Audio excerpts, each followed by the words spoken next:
Maraming salamat sa vloggers, to the new media. Ituloy lang po ninyo yung ginagawa ninyo at wag ko kayong matatakot kung sabi nga ho nila, yung mga public officials, public officers, politicians for that matter, cannot be onion skin, should not be onion skin. Sapagkat hindi pwedeng hindi kayo batikusin. Because public office is a public trust. At malinaw yan na nakasaad sa ating saligang batas. Kung sa tingin ng sambayan ng Pilipino, inaabuso ninyo yung tiwalang ipinahiram sa inyo panandalian at inaabuso ninyo ang inyong kapangyarihan, marapat lang na kayo ay punahin. At pag kayo pinupuna, hindi rin kayo pwedeng magreklamo. Bakit? Pasahod kayo ng gobyerno. Kayo'y taong gobyerno. And you draw your salary from the taxes that we pay. Kaya hindi ho kayo pwedeng onion skin or balat sibuyas.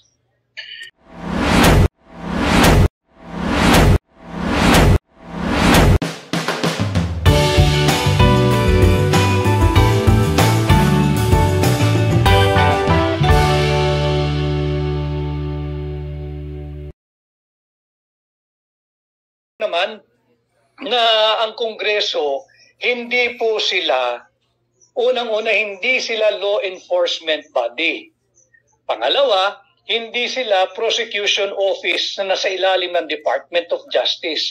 At higit sa lahat, pangatlo, hindi rin sila korte para mag-imbestiga nung allegedly nakakommit ng criminal act.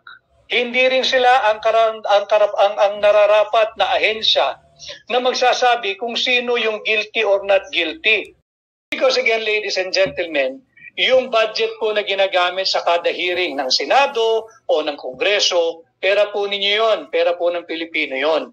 At it's a clear case of waste of public funds. Wala na nga tayong pera at sige tayo ng hearing, wala namang malinaw na direksyon kung ano yung in aid of legislation na angulo roon. Imagine mo, BMR at mga kababayan, they're tracing back the alleged extrajudicial killings 2016 to 2022. Anong pwede mong i-legislate doon? Ang ginagampanan nilang parte ay yung papel ng, sabihin mo na, CIDG, investigation arm ng PNP, o kaya NBI, investigation arm ng Department of Justice. Hindi po kayo NBI. Hindi po kayo CIDG, hindi po kayo Station Investigation Division ng mga local police. Kayo po ay legislators, kayo po ay mambabatas. At yung ginagawa ninyong investigation in aid of legislation, bistado po kayo ng sambayan ng Pilipino. Ito'y malinaw na paggamit sa puwersa ng gobyerno, sa puwersa ng pamahalaan, uulitin ko, to harass, oppress, exploit, humiliate, ridicule, and persecute President Duterte and Vice President Sara Duterte.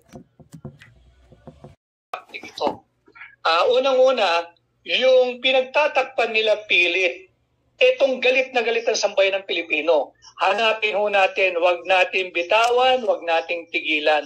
Nasaan ninyo dinala yung 500 billion pesos flood control funds? Nasaan yung 5,500 flood control programs di umano? Hindi pwedeng sorry, hindi pwedeng ayuda, hindi pwedeng tigta 30,000 pesos pa kada pamilyang namatay. Hindi nyo na maibabalik ang buhay ng inosenteng 200 higit kumulang Pilipinong namatay, na hindi dapat namatay kung hindi nawala, kung hindi ninakaw, kung hindi nauwi sa korupsyon. Yung 500 billion flood control funds, yan ang panagutan ninyo. Yan ang wag ninyong pagtakpan. Yan ang sagutin ninyo dahil uulitin ko, sa hakbang ng maisog, humihingi kami ng transparency and accountability.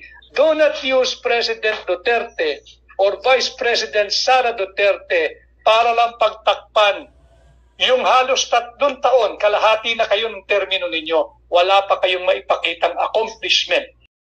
Hilig ninyo, yet many rights really are violated. Pagka naupo ka doon, ang pangunahing nalalabag dyan ay yung ating Section 1, Article 3. of our Constitution. Yung no person shall be deprived of life, liberty, or property without due process of law. May nadiditini. Mga kababayan, diskurso po natin itong power of contempt ng Kongreso. Alam mo ninyo, yung mga naaakusahan ng criminal offense, even plunder for that matter, when the evidence of guilt is not that strong, plunder na po ito yung panggagahasa sa kaba ng ating bayan. Binibigyan po ng korte ng karapatang makapagpiyansa.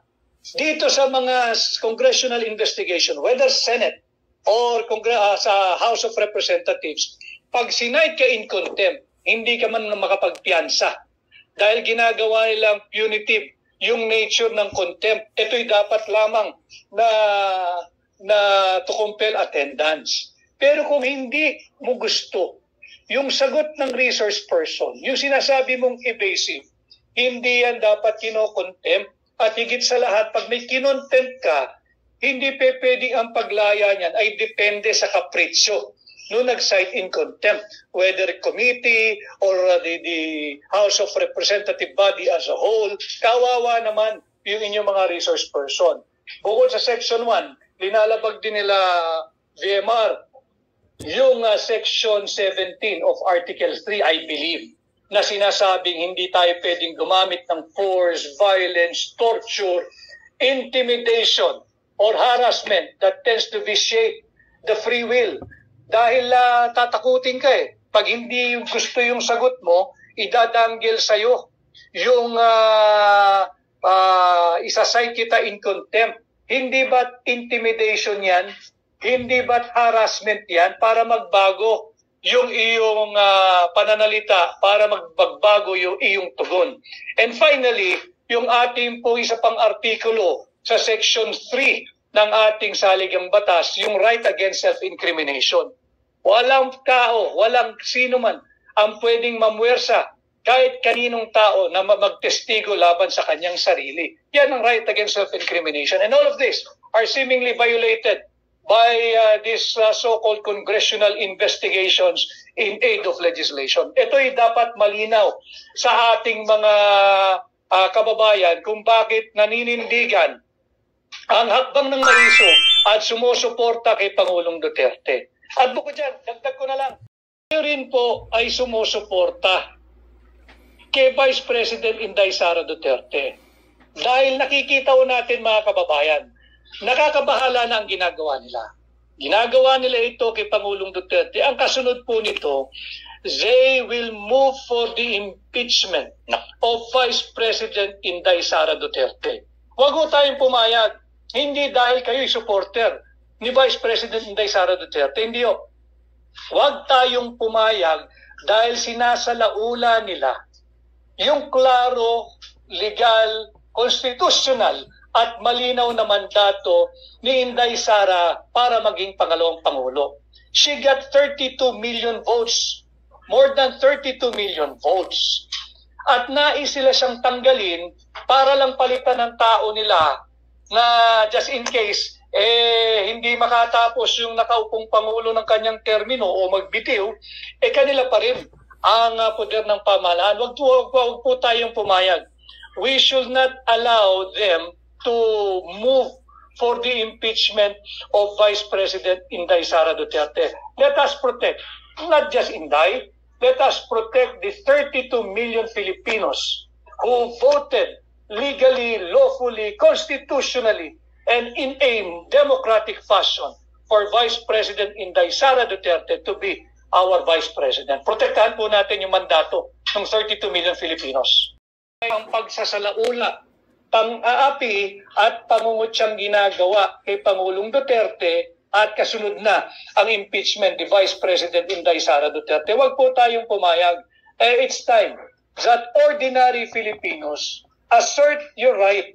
Huwag tayong pumayag na salaulain ang ating saligang batas at ang nais lang naman ng mga ito ay mapanatili ang kanilang sarili beyond their 6-year term mandate nung sila ay hinalal. Ninyo, kapag ikaw ay nahalal na bilang Pangulo ng Republika ng Pilipinas, isa ka ng ama ng bawat Pilipino. At pag-ama ka ng bawat Pilipino, obligasyon mo. Hindi lamang pakainin ang populasyon, hindi lamang pakaingatan ang populasyon, kundi bantayan at labanan ang lahat ng bagay, aparato at krimen na sumisira at sisira dito. Ulitin ko, tanggalin mo natin mga kababayan yung pagiging ipokrito. Lahat tayo, mapa-AFP personnel ka. Yung mga ating sundalo, alam kong nakikinig kayo. Yung ating mga kapulisan, alam kong nanonood kayo. Yung ating mga security guards, hindi po ba periodically you are subjected to a drug test or drug examination? Bakit? Dahil ayaw ng pamahalaan sa adik. Dahil ayaw ng pamahalaan sa drogista. Ganon din ho ang ginawa ni Pangulong Duterte. Yung mga ama, yung mga ina, yung mga ate at kuya na nasa pamamahay po nila ngayon o nasa trabaho, hindi ho ba meron din tayong araw-araw na personal war on drugs? Sa paanong pamamaraan? Hindi po ba bago kayo kumuha ng inyong kasambahay, ng inyong hardinero, ng inyong cook o kusinero, ng inyong mga kasambahay, hindi ba sinisiguro ninyo na wala itong masamang NBI record, na wala itong masamang police record? Kaya humingi ka ng NBI clearance, police clearance, hanggang barangay clearance. At hindi po ba humihingi rin kayo bukod sa resulta ng medical examination, hinihingan nyo rin ng resulta ng drug test or drug examination. Yan po ay ang pang-araw-araw nating war on drugs. Ginagawa natin yan. Pero syempre pag Pangulo ka at taong gobyerno ka, magbabago yung complexion. Bakit? You are now, as President, like President Duterte, you are now, will be running, expected to run after big-time drug lords. Armado, mapera, sindikato. Hindi maiiwasan magkakaroon talaga na engkwentro. Alam din yan ng ating mga kasundaluhan, alam din yan ng ating mga kapulisan at lahat ng ating law enforcement agencies. Dapat siguro malinaw, magdeklara. For anyone, kahit na anong komite ng Senado o ng Kongreso, na kaya nila iniimbestigahan si Pangulong Duterte dahil kahit sino maging Pangulo, hindi dapat labanan ang paglaganap ng droga, ng illegal na droga sa Pilipinas. They have to make that open and clear and categorical declaration first before you can proceed with any hearing. Dahil hangga't hindi nyo sinasabing hindi bawal ang ipinagbabawal na droga, ano ang purpose natin in aid of legislation? Bakit natin tinutugis si Pangulong Duterte na siyang lumaban head-on, mano-mano, hand-to-hand combat dito sa mga sindikato ng droga? Okay, Atty. Vic, mayroon po tayo. Ito ay malinaw na pagpapatunay na sawang-sawa na ang mamamayang Pilipino. And I encourage all of you, don't look at President Duterte. Do not look at even Vice President Inday Sara Duterte. Tingnan po ninyo yung ating bansa. Tingnan po ninyo kung gaano na sinasalaula ang ating bansa. Mag-ingay po kayo. Tangkilikin po ninyo yung iba't ibang social media sites and platforms. Magkomento po kayo, mag-ingay po kayo, manawagan po kayo na itigil na yan. Walang saysay na paglustay sa pera ninyo ng sambayan ng Pilipino sa pamamagitan ng mga in aid of legislation kanilang hearing, pero ang katotohanan ay in aid of political persecution. Tama na, 3 taon nang mahigit itong, magta-3 taon na itong administrasyong ito, walang gawin kundi pakasiraan ang pamilya Duterte. Si Pangulong Rodrigo Roa Duterte, si Vice President Inday Sara Duterte, nababanggit kahapon, pati si Congressman Pulong Duterte at si Mayor Baste Duterte. So makikita mo, target specific ang kanilang atake. Duterte lang ang kanilang tinatarget. Duterte lang ang kanilang buong gusto mong wasakin yung buong pamilya Duterte. This is not about coming up with an amendatory legislation or a legislation meant to repeal any existing laws. Wala pong ganun. Ito'y malinaw na political persecution. Huwag po tayong pumayag. I encourage you. Mag-ingay po kayo through social media sites. Parinig po ninyo yung inyong disgusto. Kung kayo'y taga Laguna, parinig ninyo. Tama na yung ginagawa ng congressman dyan. Kung ikay taga Maynila, yung distrito niya, sabihin nyo, tigil na yan. At kung saan pa kayo, kung kayo'y taga Mindanao, sabihin ninyo, hindi na tama yan. At again, public office is a public trust. Gamitin ninyo ang oras ninyo bilang mambabatas para mapabuti ang buhay ng ordinaryong Pilipino. Huwag ninyong gamitin inyong kapangyarihan para lamang makapang-api ng inyong perceived political opponent. Wala pa ang eleksyon, yung tinatarget ng amo ninyo na 2028 election, bakit ba hindi ka lumaban ng patas? Total legal, konstitusyonal at demokratiko naman ang ating mga halalan. Why can't you wait for that time when you will present yourself to the Filipino people at magpahusga ka, magpasuri ka? Tingnan natin kung tatangkilikin ka pagdating ng 2028. Pero hindi mo pwedeng isakripisyo ang buhay ng bawat Pilipino dahil lang sa iyong ambisyong maging Pangulo. Magalit po kayo, magalit po tayo. This is not the country that we want. This is not the kind of future that we want for our children. Huwag po tayong pumayag. Mag-ingay po kayo, gamitin po ninyo ang new media, itong social media. Si VMA nandyan, ang Third Floor Studio nandyan, si Joa de Viv nandyan si Maharlika, nandyan si SAS, nandyan, napakaraming platform. At mag-ingay po tayo, yung sa Cebu area, sa Visayas, nandyan si EB, napakarami ho. I-register po ninyo yung iyong disgusto at inyong galit sa ginagawang persecution ng kasalukuyang administration. Ulitin ko, huwag ho nating tigilan ang paniningil. Nasaan ninyo dinala? Yung 500 billion pesos flood control funds. Ito ang tunay na issue. Nasaan ang 500 billion pesos flood control funds? Nawala, ninakaw, kinurap. Anong resulta? Higit 200 Pilipinong inosente ang namatay dahil sa baha. Yan ang issue. Yan ang panagutan ninyo. Okay. At pag sinama po nyo, pati mga utang natin siguro sa ADB, sa iba't iba pang international financing institution, World Bank, IMF, nasa 20 trillion pesos na yan. 20 trillion pesos.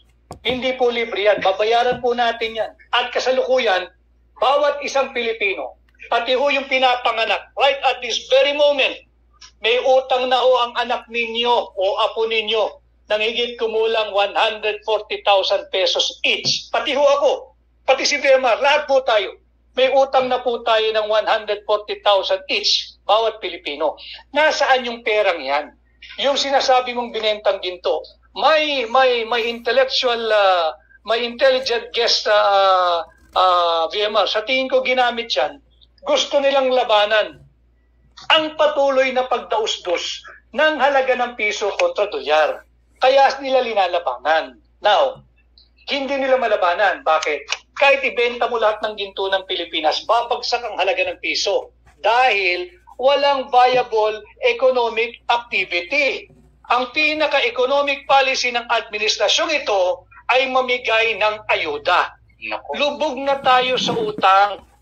Bigay pa kayo ng bigay ng ayuda, ng AIX, ng forfeits, at kung ano-ano pa. And again, I will say it again in your program.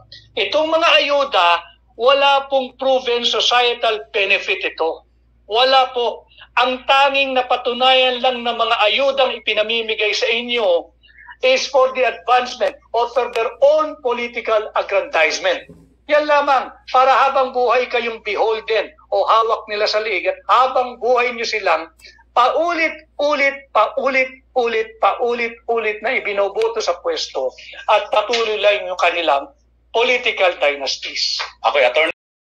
ay nakikiusap bilang mamamayang Pilipino. Paano kayo makakatulong kay Pangulong Duterte? Kung saan man ho dalin ang mga hearing na ito. Kung sakasakali pong siya ay meron pang appearance sa mga hearing or kung siya man ay ipatawag muli, lalo pa kung siya isa-cite in contempt, nakikiusap po ako. Lumabas po kayo ng inyong bahay, kagaya ng ginawa namin kahapon sa Quezon City. Samahan natin si Tatay Digong sapagkat huwag po nating kalilimutan 2016 to 2022. Kayo po ay payapa at mahimbing na nakakatulog sa inyong mga pamamahay dahil may isang taong nagsakripisyo labanan ng kriminalidad. May isang taong nagsakripisyo habulin ang mga drug lords. May isang taong nagsakripisyo para linisin ang ating mga lansangan mula sa mga drug addicts at iba't ibang kriminal o masasamang loob. Ang pangalan po niya ay si Rodrigo Roa Duterte. At ngayong siya ang inaapi, suklian po natin ng pagtanaw ng utang na loob. Tulungan natin, suportahan natin, lumabas tayo ng ating mga komportabling bedroom, komportabling pamamahay, living room, komportabling opisina, magagarang kotse. Suklian natin itong pagsusugal ng kanyang personal na kalayaan at buhay na ginawa ni Pangulong Duterte. Ito nga po, lininis niya yung ating kalsada. And wala naman ho nagki-question yan eh. During his incumbency, during his administration, ramdam na naibalik sa matitinong tao, sa atin, ang lansangan. At yan po yung benepisyong inyong tinamasa. Tinamasa ko, tinamasa ninyo. Marapat lang na suklian natin. Samahan po natin si Tatay Digong. Hindi po siya kumakandidato bilang senador o mamuling pangulo. Siya kumakandidatong mayor ng Davao. But ang political persecution na nagaganap ay naririto po sa National Capital Region. Kung hindi sa Senado, sa Kongreso sa Lungsod Quezon. Samahan po natin si Tatay Digong. Yan po yung malaking bagay na may tutulong po ninyo. At siguro, mahaba-haba pa ang natitirang panahon bago matapos ang taon. Could be early next year, January or February, who knows? Ang next target ay the impeachment of Vice President Inday Sara Duterte. Tulungan din po natin si Vice President Inday Sara Duterte. Hindi dahil gusto natin siya bilang Vice President. Kung hindi, binabastos po yung mandato ng mahigit 32 milyong Filipinos na bumoto sa kanya. Sinong bumabastos? Iilang tao mabibilang mo sa daliri mo. Hindi po sila ang representasyon ng sambayan ng Pilipino. Huwag po tayong pumayag na magpatuloy itong undeclared martial law. Itong mga tyrannical, despotic leaders that we have, labanan po natin, lumabas po kayo sa inyong pamamahay, magsama-sama po tayo, ipakita po natin ang ating lakas at puwersa sa lansangan.